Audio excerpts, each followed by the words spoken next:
Sa isang event na nakapture sa isang TikTok video, cited sina Elijah Canlas at Miles Ocampo as they talk about their music video.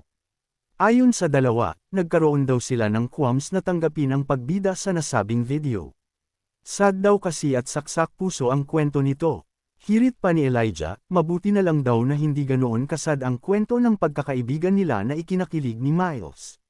Siyempre, bet naman nila ay happy ending. Marami namang kinilig sa kaswitan ng dalawa. Nagbunyi rin ang kafeneyan dahil true nga na nagkabalikan na sila as seen sa actions nila. Ito ang samot-saring reaksyon ng netizens. AAAHHHH so happy for Elijah and MILESSS. Bagay na bagay SILAAAA.